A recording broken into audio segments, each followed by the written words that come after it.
time. I think I was shocked when that came out. Okay. Because I know my agents and most of them aren't up at that time. However, we got the good ones on here. I see some happy morning faces. Okay. We'll see how it builds from here. So one of the things I wanted to kind of pick up on, we ended our last talk around white privilege. Okay. And so this last week, I've challenged myself to really go into educational mode, because years ago in the 90s, I was very much an activist, and then got out of that arena. And oh my gosh, how the diversity, the cultural world has changed, even in their definitions, and really progressed.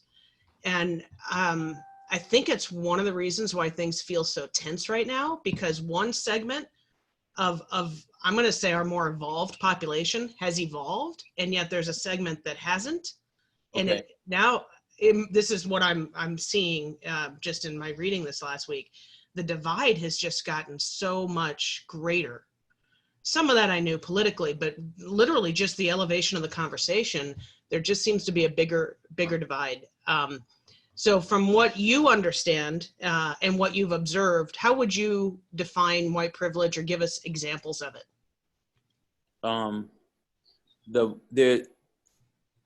There's one phrase I can say that would define it best: always given the benefit of the doubt.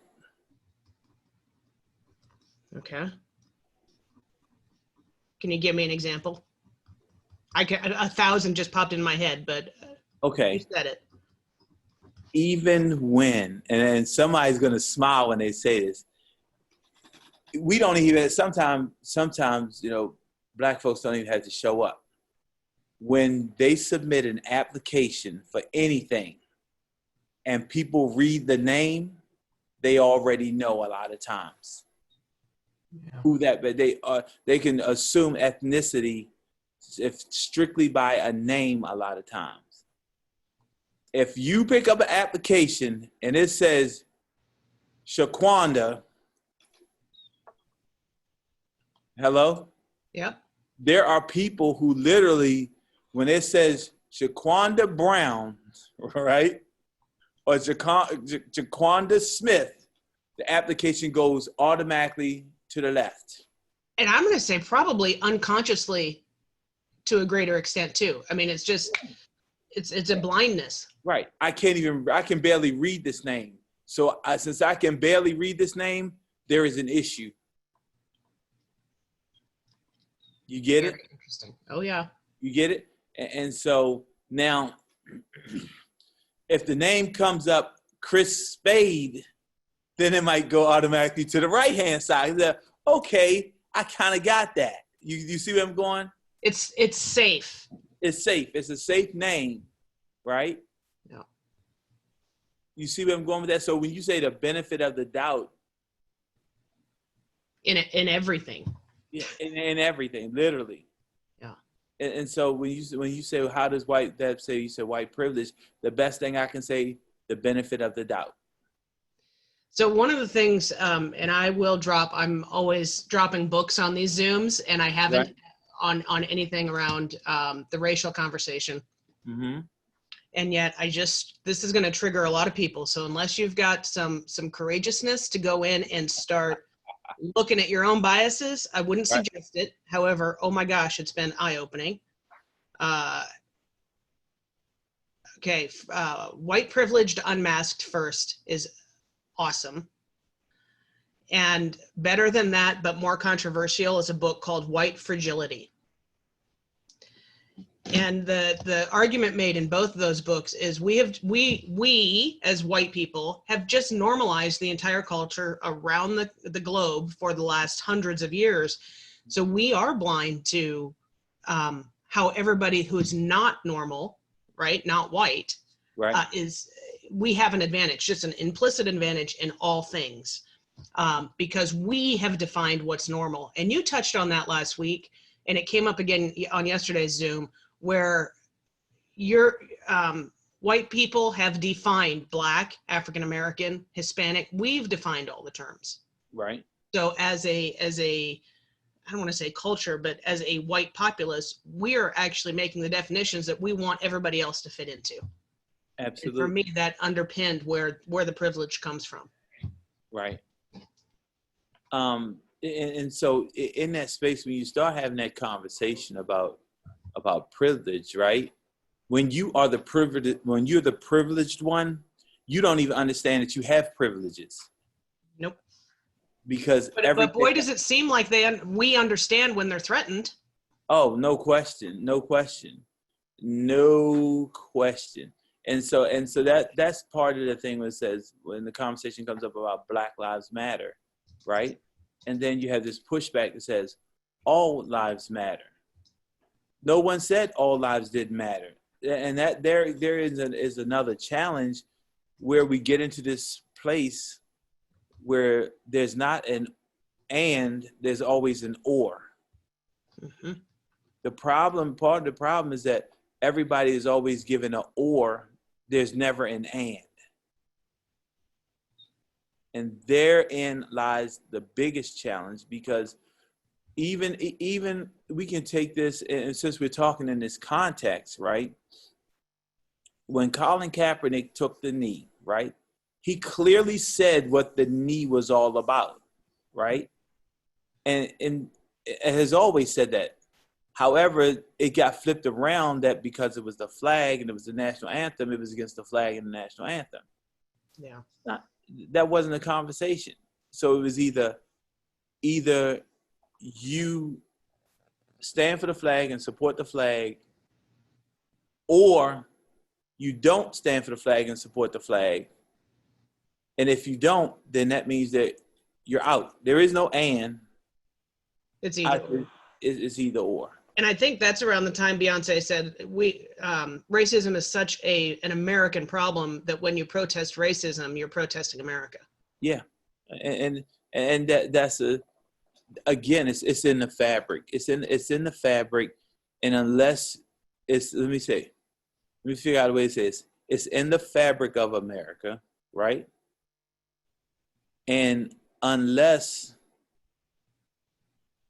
I don't want to say it that way. I was about to say it. Come on. No. It's in the fabric of America, and the fabric happens to be cotton, right? So if the fabric happens to be cotton, anything other than that cotton fabric is not real. Dude, you could write a book on that.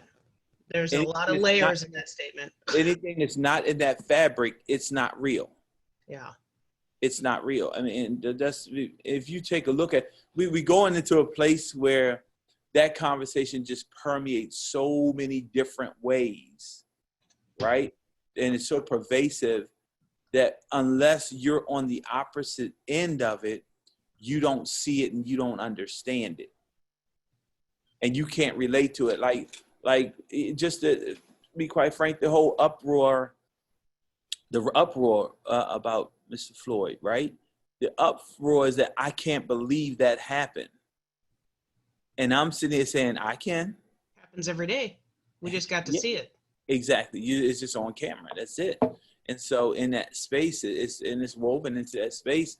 And it's not just one police department. It's in the fabric of what they do. Yeah. And I was reading something today where in that space, and trust me, I have been on the other side of some things where I've been in the privileged part. I wasn't as privileged as my white counterparts, but I've been in a privileged room. And when you're in a privileged room, it feels different. However, you still know that you're different than the rest of the privileged. Does that make sense? And I would think it might even get a little bit more extreme. The higher socioeconomically you go, the more, on some level, you may even be more of a minority. Yes. And feel that difference. Let me tell you, Keller Williams in the OP room, I feel it. I feel it. I feel in the OP. In that top 200 room, I feel it. And then last year, I think Gary did like the top 50 room.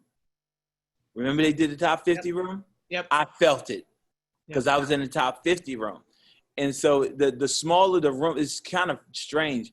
The smaller the room gets, the more you feel it. The more amplified it is. Yeah, because like when you're in a large room, you can displace all kinds of energy in a large room. Yeah. When the room gets smaller, you can't displace the energy the same way. So that the intensity of the energy is a little different. And then let me give you the famous statement in those rooms. After the meeting or on a break, the conversation comes up. Emerick, what you said, that was so articulate. People think that's a compliment. Oh my goodness. That's a freaking insult. Did I like say something that was like earth shattering? No. All I did was set a point, no different than anybody else. However, what I said was so articulate. Oh, because we don't expect that, right? Exactly. And so, and again, that's a privilege, because the privilege is when you say something, they expect it to be something good. The lack of privilege, when I say something, it's like, oh, you do have a brain. Well, how the hell did I get in this top 50 run? Yeah. You get what I'm saying? Yeah. So again, it's one of those. Well, and honestly, this is one of the reasons why I think we're both drawn to educate people so much, because I don't know very many people who would want to show up and say something ignorant like that to you, but they don't even recognize there's a blind spot. There's a lack of awareness that says, that's not, let's help that disconnect. Let me say this to you. You would be surprised at some of the people that have said some things like that to me. I don't think I would be. I would be disappointed. I don't think I would be surprised. I mean, I don't hold it against them in any way. I just look at it as that in the absence of conversation, ignorance prevails. Yeah. And so in that space, it requires dialogue. We having a KW conversation. Like Gary and a few people there, they're oblivious. They're oblivious because their normal is their normal. If they don't have these people in their life that they engage with on a daily honey, basis. that's actually for all of us, right? And we've all engineered life by design. We've engineered what we have around us, and then that becomes our norm. And I do think it's just human nature. We forget what's just outside that. Mm-hmm. And Mr. Floyd's, television experience rocketed all of us going, oh my gosh, I've insulated myself, not intentionally, right? At least not intentionally to avoid anything, but in doing so, I've allowed myself to believe the world's gotten a heck of a lot better than it was. Right, and that the truth is that's your reality. That's your reality, and that's the reason. That's my micro reality, right? That's my microclimate. However, I still exist in the larger, And that's the reason why I have the conversation. And when you ask me, and you have this question about how do you combat these challenges, how do you deal with these challenges, it comes back to the conversation of this being hyper-local. Yeah. Because in your hyper-local world, those are the people who are in your immediate space that immediately affect who you are and what you do. And when you work in that space and either you incorporate other people into your hyperlocal world or your local world, or you're having different conversations within that world, it draws some other things out that you would have never had a conversation about. And if you can be open, honest, and transparent about the conversation, then that's half the battle. Well, and this is where I'm really, and I'm enjoying, and at the same time not enjoying the process of challenging myself. Okay. If I look in my family, predominantly white. If I look in my office, predominantly, not fully, but predominantly white. In my company, predominantly white. In my neighborhood, predominantly white. And again, I want to be more intentional, because if that is my only life experience now as a 45-year-old woman, I'm missing out on a lot, and I'm ignorant to a lot. So I'm looking for my avenues to increase my exposure. Right. And so the challenge with that becomes it's easier to not deal with it. And that's where we are in America. It's easier to not deal with it than to confront it. Well, I would agree with you. And I honestly think right now, if we continue to not confront it, we won't have a country, we won't have a planet. Well, and that's the part that people overlook and it's becoming overly obvious and glaring that, at some point you're going to have to confront it. What is it, 2043, 2048, whatever that number is? I think it might be November 2nd, 2020. Yeah. I woke up this morning, honestly, in fear. And that's very rare for me, but it's getting closer and closer. And as tensions start to boil up, people are going to use that. It's going to be an interesting next few months. And I think those who are willing to step into this space and at least keep the dialogue going are so needed right now. Right. And on that, Nikki just posted, in fostering a social equality platform within the Market Center, can you suggest some icebreaker topics and good tools to foster communication while being sensitive to the heightened emotions?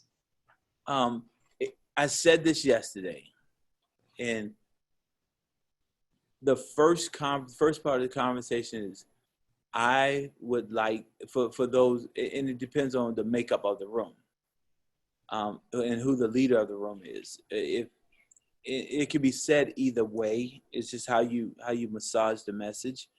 And the question is, what we want to do is we want to have an open dialogue, and I want you to help me to better understand how to help you. I want you to help me get a better understanding of what your experience is like. And the key to asking that question is that when you're in that dialogue, to make sure that it stays on a high level and it doesn't turn into, I was getting ready to say something, it doesn't turn into a gripe session. You're safe here. Okay. It doesn't turn into a bitch session, because it's easy to have a conversation and then you get people, you're bitching, but it's something different when you're having a high level conversation. And the people in the room will take it less of an insult if something is said that if something is said from a perspective that person is not used to hearing the context of the conversation go that way, they're less apt to get offended. Yeah. And that's the key, because the conversation really breaks down when people begin to get offended, because we have an automatic, everyone has an automatic switch, and they have trigger words and trigger, phrases. And if that trigger phrase goes off and they flip the switch, now you're not really having a conversation, you're just having a dialogue, which is different. Totally different. And I think just one of the things that we're always taught in leadership or coaching is only speak for you, and primarily from the place of, this is how I feel. This is my experience. Don't stand hard on facts, because usually they're feelings and opinions. Now, if the room, what this conversation right now is could be a great icebreaker. What do you believe to be white privilege? And you ask 5 different people in the room, you can get 5 different answers. Oh, yeah. And you get some folks that say, there's no such thing as white privilege. There's an issue. If you say there's no such thing as white privilege, there's an issue. That's a red flag in the room that's going to require some work to have a conversation with that person. Yeah. And it's not their fault. It's just that lack of awareness. Exactly. In absence of conversation, ignorance prevails. Yep. Yeah. So there's a couple different ways. However, in that room, just make sure that it's clear and it's felt that the room is about coming from contribution. Everybody's looking to contribute something to the conversation, because it works the other way now. Let's be clear.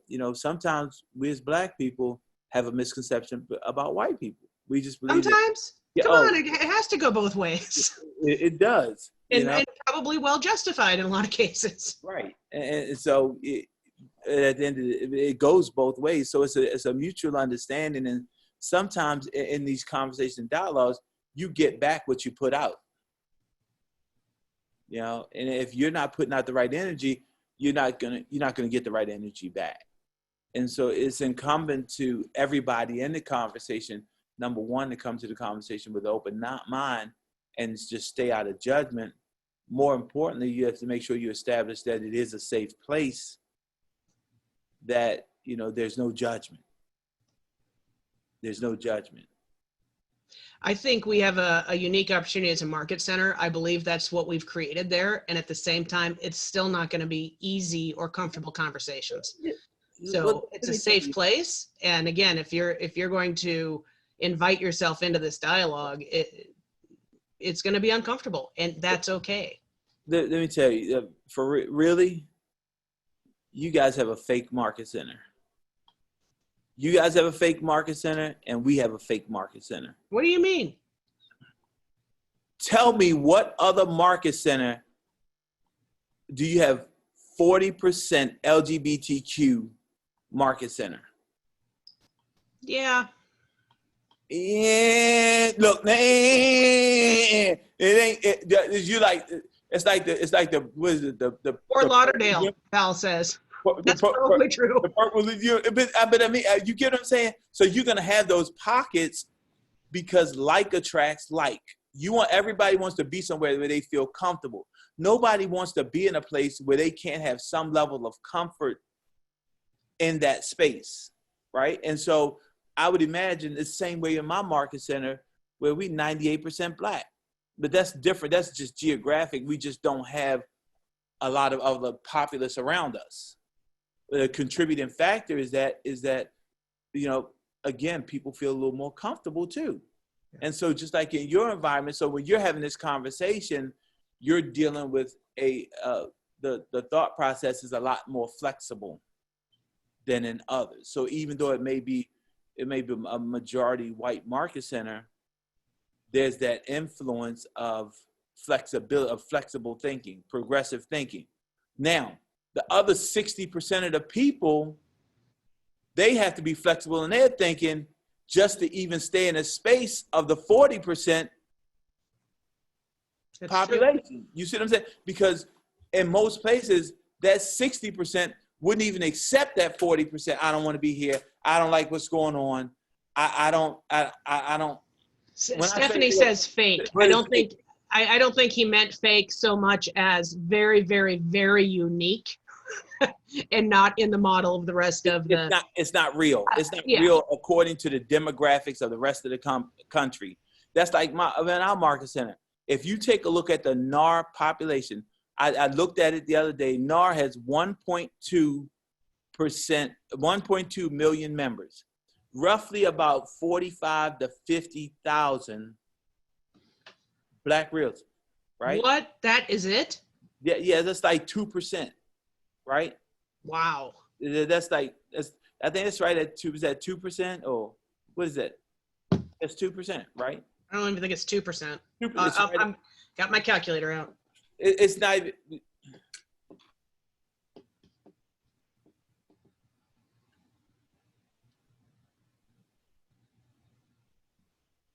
1.8.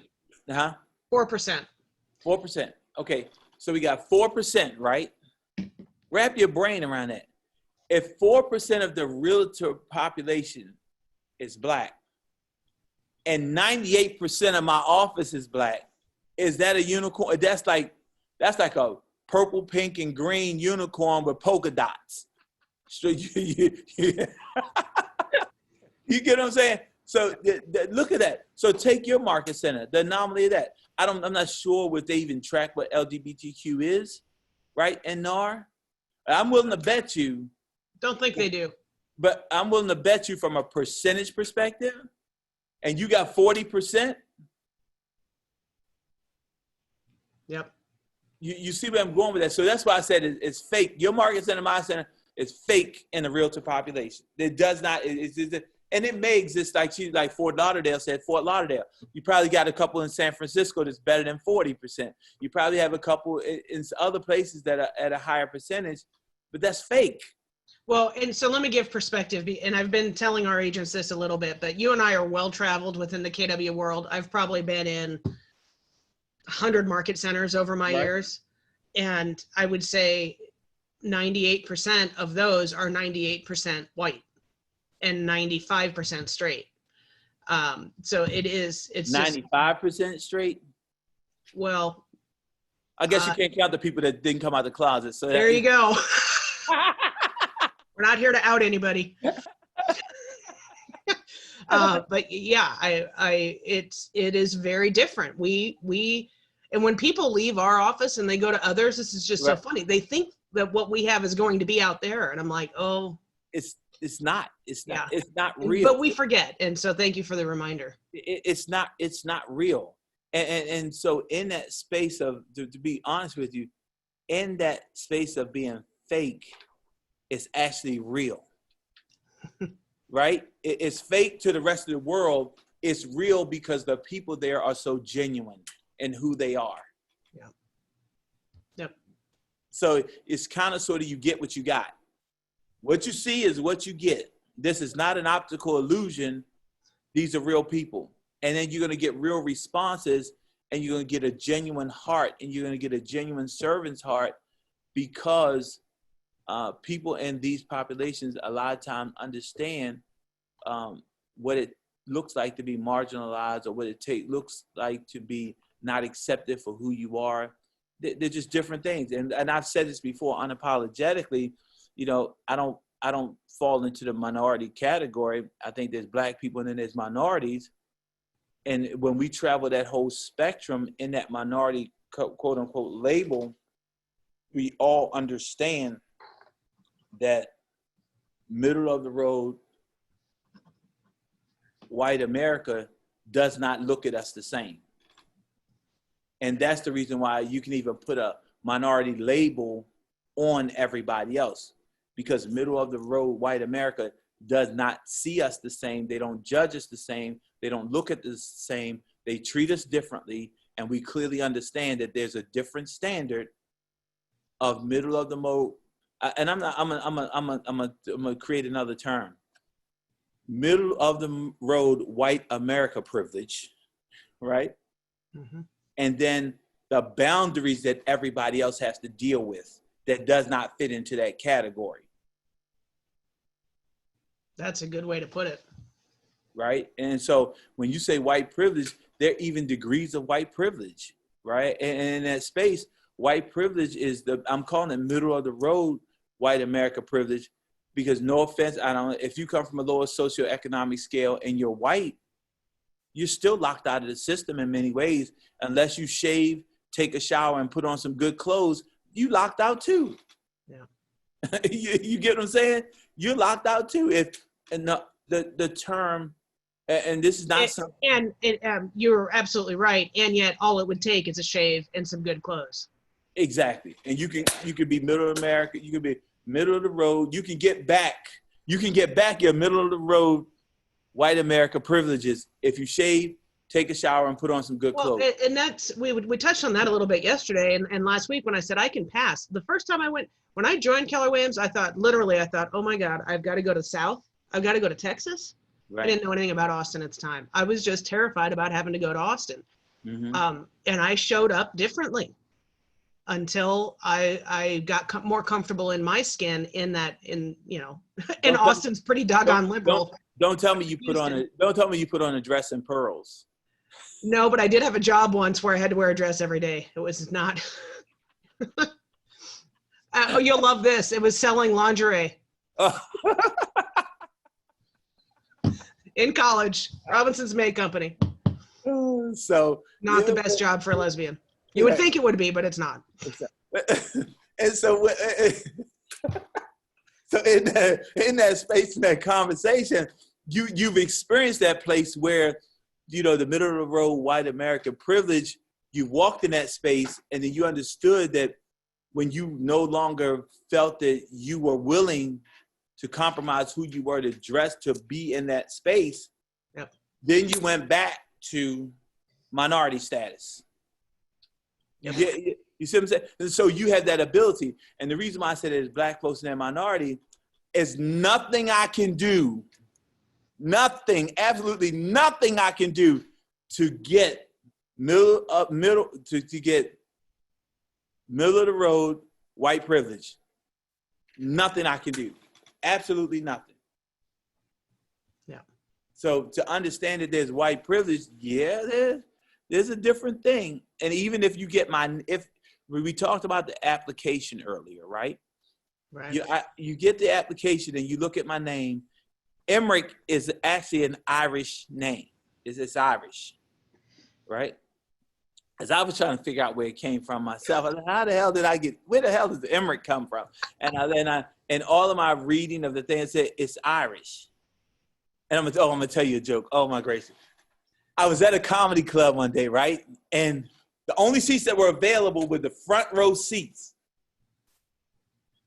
Probably not the best place to sit, being as though I am an imposing figure that when I stand up, you clearly see me. So the comedian was asking people their name. And so he's like, so what's your name? Where's your name come from? What's the origin? He's saying. And then he came to me and asked me what was my name. He said, well, do you know what's the origin of your name? I said, I don't know. I knew it was Irish, but I would dare not say in a comedy club it's an Irish name, because I would have heard, you just a big old black ass leprechaun. And I could have just heard it. So I would have been the brunt of the jokes throughout the rest of the night. Well, so from now on, I'm going to call you leprechaun. So, so I dare not say anything about my name. But the whole point is that, you know, getting past the application and the name, right? And you just see this. Someone calls me and say, well, Mr. Peace, and then I walk in, all 300 pounds, 6'2", in a bow tie. You don't really know which way to look at me. Say, is he gonna rob me? Is he gonna talk intelligently? Am I gonna have an issue with just his whole angriness? Yeah. What's the range of emotions that one goes through? Now, I want you to understand this. On the other end, I have to interpret, or I have to get a feel from an emotional intelligence perspective, how to even deal with this person, because I don't know which bag they're digging in to come up with something to give me. I have no idea which bag of tricks well, and to just say that more clearly, where their biases lie, because we all have them. Yes. Right? Yes. But I bet you can pick it up. You can feel it very quickly. I can't feel it very quickly. I can't feel it unless it's just overt. Because when I come in, and that was part of the reason why I start wearing the bow tie, to be honest with you. When I come in, they do their best to hide it because I don't look like what they expected. Right. Yeah, I don't look like, because there's an assumption a lot of times that it's a big black guy, okay. And then the range of emotions start to flow based on what their experience has been. And then I got to deal with it. I have to deal with it. I have to keep an open mind to say, you know, remain in curiosity, stay out of judgment. Because what I may be picking up may not be what they're giving out. And so I have to be careful not to go to that place of judgment and respond in such a way where it's not helping me, it's hurting me more than anything else. Yeah. And I'm going to be really transparent. It's just popped into my head as you were saying that, because we all do have our biases and our assumptions, even if we're curious people. Yes. And years ago, I actually coached a couple agents in your market center, Wanda and Jeanette. Right? Yes. And coaching at that time was all just on the phone. And I usually don't get to meet clients in person for a while. You know where I'm going with this? Absolutely. Go ahead. Oh my gracious. Yes. So it's really clear to me, even on the phone, Wanda Hamilton is an African-American Black woman and she's strong. Right. And Jeanette has this wonderful English accent. And in my head, she's as white as a lily. And we meet at family reunion. I went, oh. The English accent threw me off. Right. And that was a bias I didn't realize at the time. I'm like, wow. Amazing. And I believe I told her that because I think my face was like, what? I'm sure I'm shorter and squattier than most people think on the phone. So, you know, it's all it's that assumption. It's that, and I'm willing to bet that, you know, in that place, she is probably she's gone on some interviews, and then we talked. No, that's not true. It is true. she said she's talked about times when she's been cold calling, and she's gone on an interview after people have talked to her on the phone, and she showed up. And they're surprised. I think she said one time somebody closed the door in her face. Because they were just not they were expecting the queen mom. Yep, that's what she sounds like. They were expecting the queen mom, and then she shows up. It's like, oh. And I believe one time she said that somebody actually closed the door in her face. Amazing. So, and that's the space. There's a certain place where in who we are, there's a tremendous amount of resiliency that we have to display in business, more so than others. Not more so than whites and it's just other people in general. Because to be honest with you, in that realm of acceptance, everybody else is accepted before us. You can even expect, you can even accept a Latin lover before you accept the black man. You get what I'm saying? Yep. When I say the Latin lover, I said, well, there's people who are Hispanic and they don't get treated that way. There's a certain aura of positivity that's still mentioned about who they are. That does not transfer into who we are. No. So just a difference. Somebody had a question.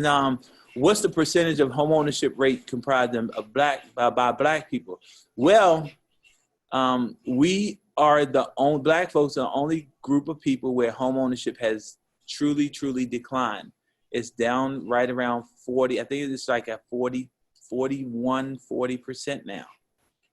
Home ownership rate, where it had gotten as high as 46%, and it's down closer to about 41% now. What do you attribute that to, Emerick? Education.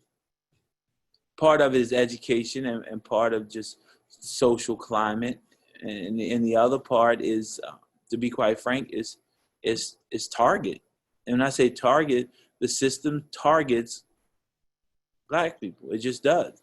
Like, is this something that you don't know, right? You may know. I doubt it, but you may know. Do you really understand how much zip code plays into the cost of what you pay for services? No. And credit reporting. Did you understand? Yeah. I mean, it does. Like, the system knows is certain zip codes present certain challenges based on the demographics of the way that when they look at the demographics of the zip code, and they look at the statistical measures of the zip code, mm-hmm. They automatically assess different fees, different structures, different economic hurdles.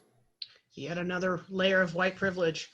I did in one of the books this morning when I was reading, and I think it was White Privilege, she talked about when Starbucks moves into a neighborhood and it gentrifies, it pushes often the black community out. And I think that might be part of it too. But I don't think so. I wouldn't say Starbucks is pushing out. Starbucks knows the zip code, and Starbucks knows the attributes of the community of that zip code. And there's certain zip codes that's not even in consideration for Starbucks. Yeah. Until Magic Johnson started doing Starbucks franchise, black neighborhoods wasn't even a consideration. And he made a model to put Starbucks in black neighborhoods. And it took off like crazy, by the way. Because we're no different than anybody else. We don't aspire, we don't grow up and say, I want my kids to be derelict. Nobody grows up. You just don't. We want the same thing that everybody else in America wants, is fair treatment, a great life, and something special for our kids. It's no different. However, that's not the perception. Right. And so it's just a different place, and they do it. I tell you one store that, like, my wife likes to go there, but I just stopped going there. And I tell her the same thing. Trader Joe's. Trader Joe's, nope. If you look at the demographics, I'm in Prince George's County. Our median income in Prince George's County is right at about $86,000 a year. That's high. A year. Yeah. It's better than 60% Black community. And we can't get a Trader Joe's inside in the community, particularly in the zip code. Now this is what was said by a major retailer and a major food. We won't put a store in their neighborhood because we know they will drive to another neighborhood to go to the store. So if we know that they'll drive to another neighborhood to go to the store, why would we put one in their neighborhood? It's not a very respectful stance. It's not.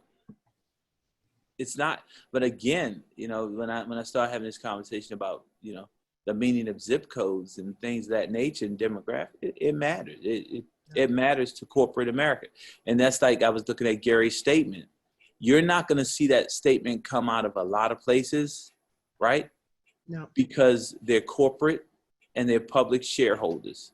Yep. And if you have shareholders, they don't have the guts, or they can't put a statement out like that. Being a privately held company, Gary can make a statement as he so desires, and he does around lots of things. Well, I'm glad he did with this one. I want to say this, but this is like, I have this phrase that I say, and I hope I don't offend anybody, because this is totally out of culture. Let me make it. Can I be totally out of culture for a moment? Well, I'll judge you afterwards. Let's see. This will resonate with everybody in this room.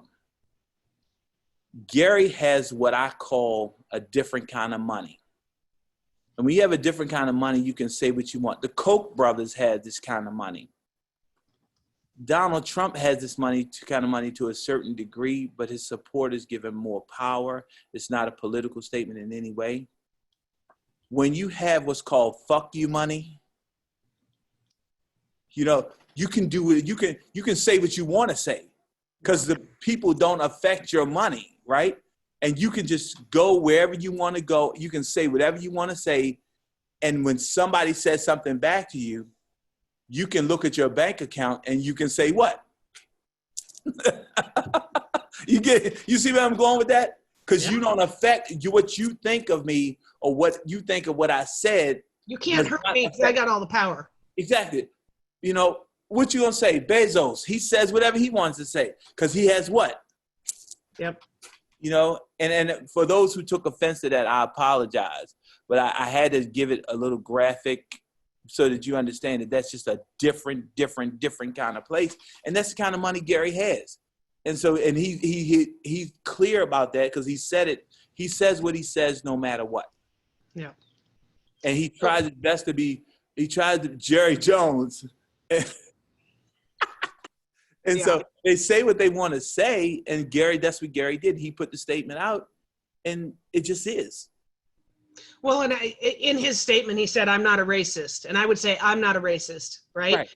And yet, here in my reading this week, here's the new working definition of racism, and it made my eyebrows go up. Okay.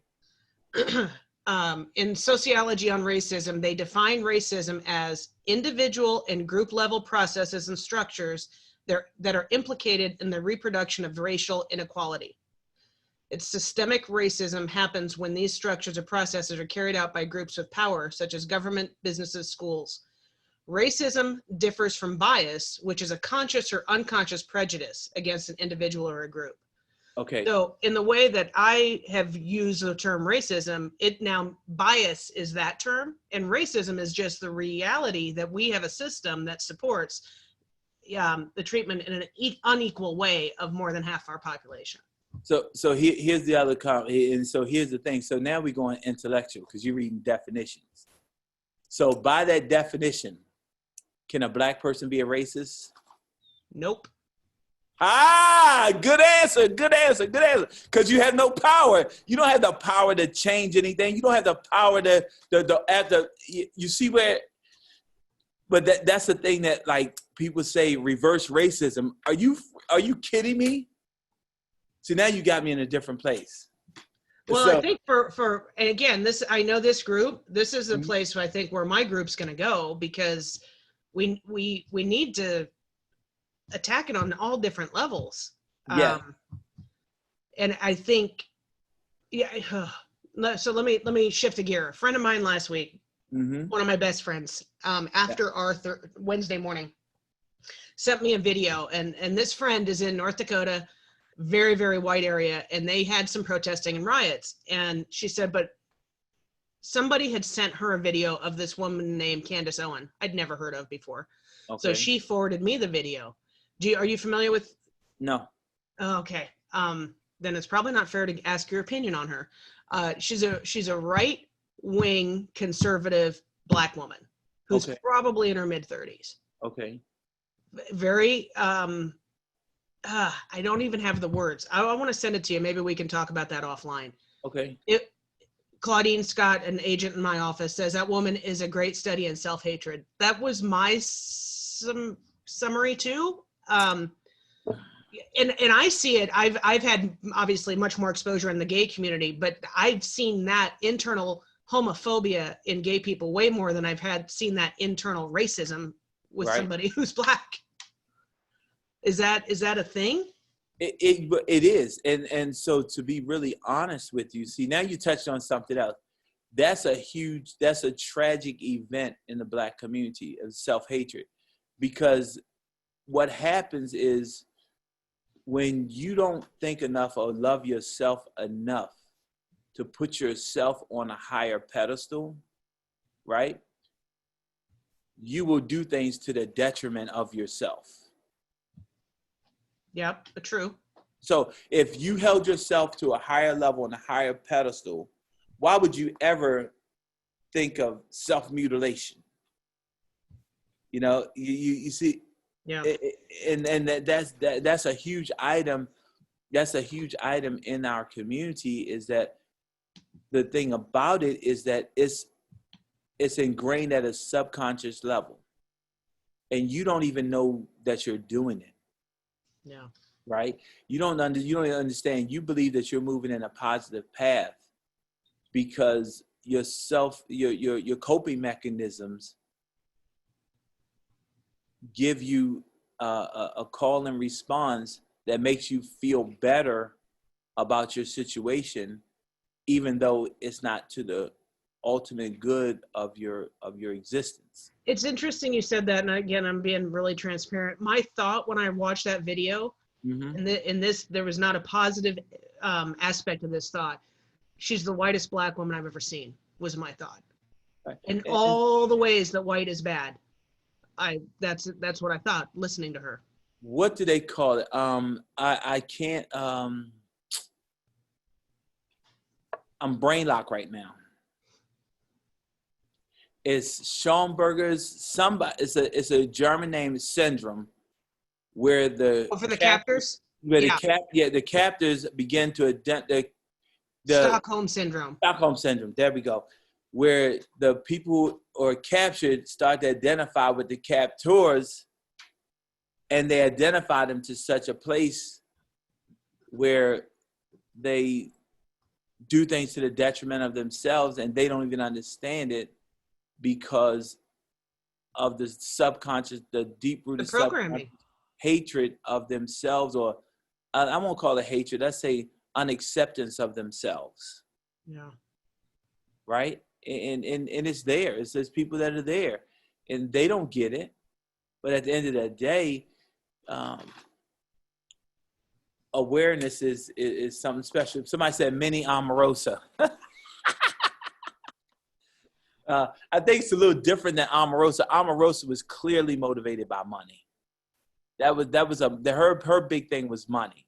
It was money, and if you, at the end of the day, she got what she wanted, which was the money, but she gave her soul up for the money, and then somewhere along the line, she found herself. I guess she found herself. I'm not past that. She found herself to say, this money is not worth what I'm doing. And we can get intoxicated by that too. Yeah. So, And so, but what you said, let's go back to this thing about self-hatred, right? I want you to wrap your brain around this. In this space of America, right? We have all been conditioned. White privilege is a condition, right? Yep. And black hatred is a condition. Just on two opposite spectrum, right? And so in that space, and now I'm gonna be super transparent now, right? For a lot of black people, I want you to think about this. Let's think about the Jewish people, right?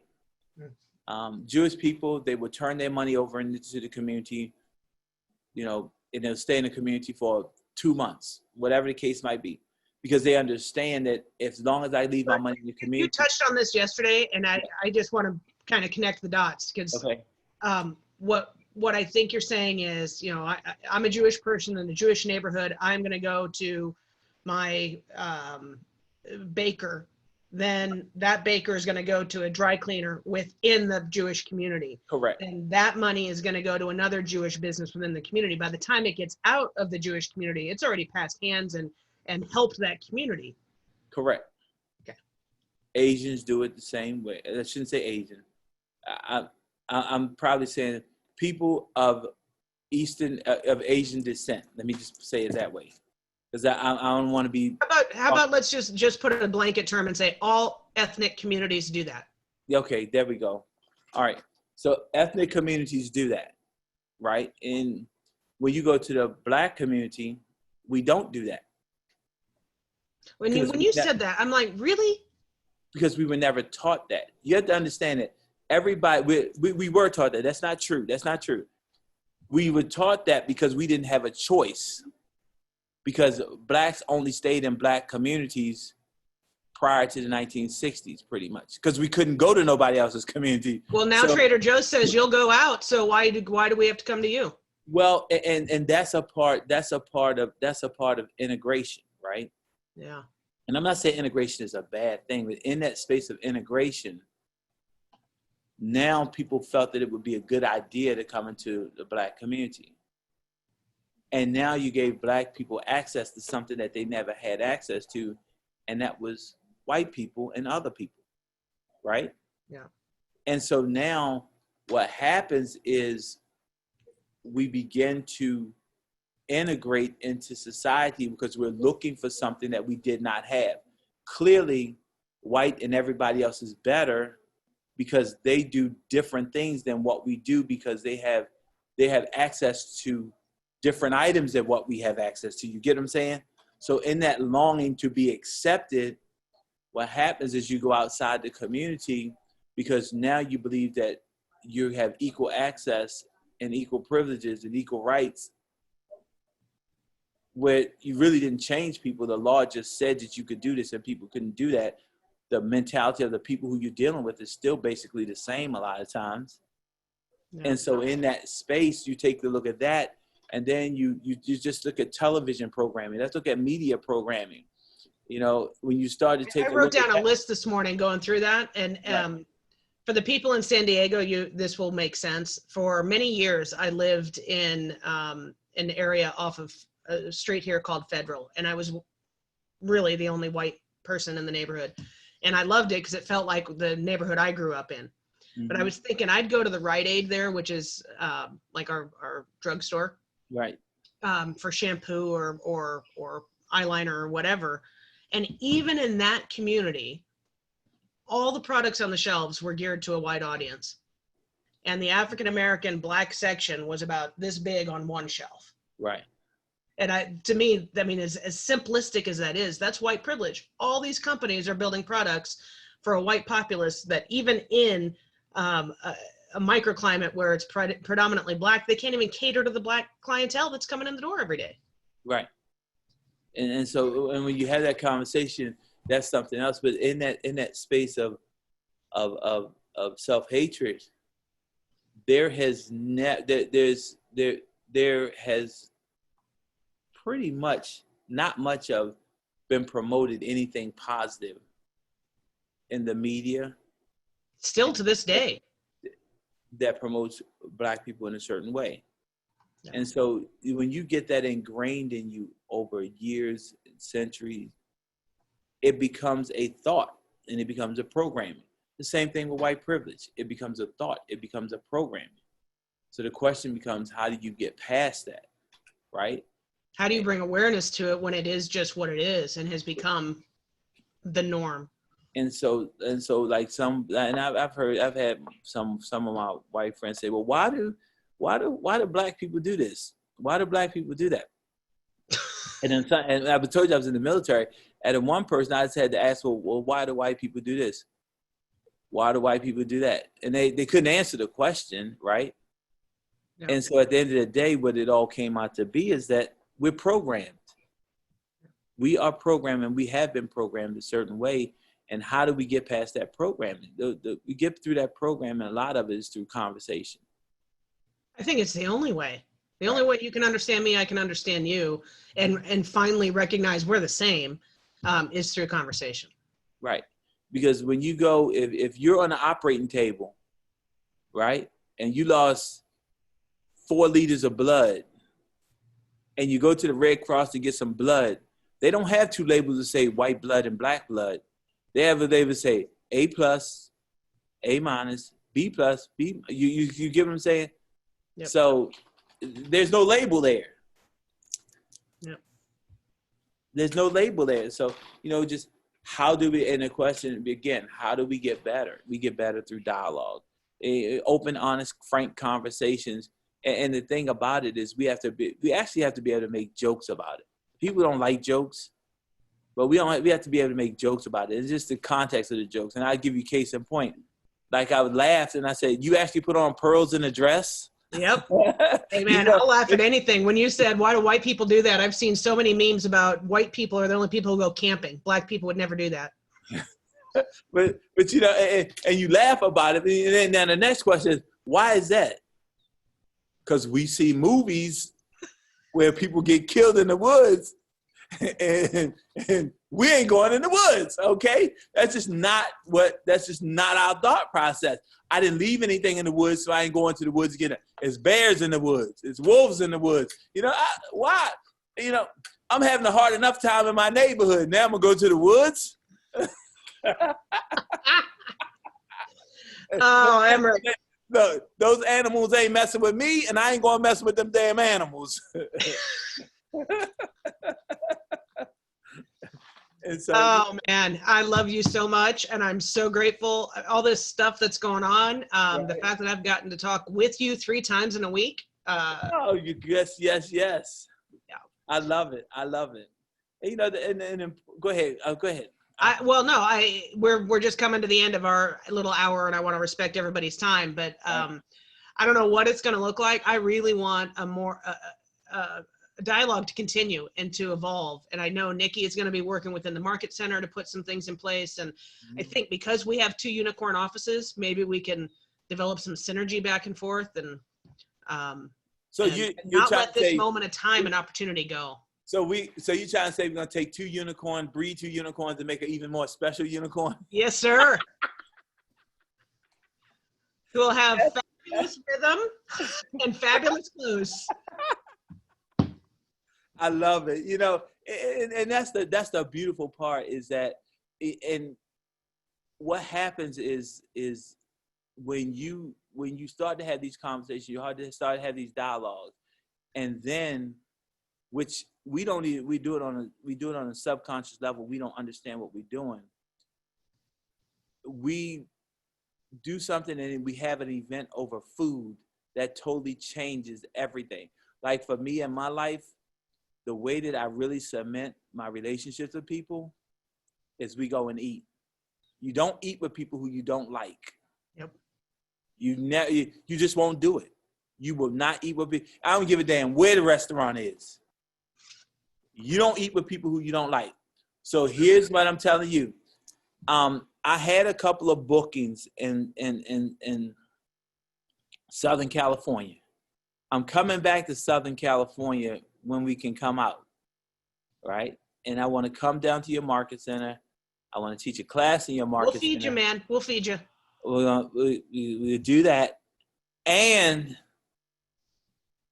we have to go to True Luxe Oh yeah. We had to go We're to talking. Trulux. We had to go to Trulux over in La Jolla. See, I know where. See, I know where Trulux is. That's my that's my favorite restaurant in the world. And Well, then I'll take you to Ocean Air. It might change your mind since you're this pescatarian now. yes. I love Ocean Air too, but Trulux I just love Trulux. So in any event, we have to go up to La Jolla to go to Trulux, and I hang out for a day or so, a couple days, and Make it a deal. let's have some fun. For sure. All right. For sure. All right, sir. We'll talk soon. Yes, ma'am. Thank you, everybody, for being here and for your willingness to be in this conversation. Yes. All right, dear. Take care. All right.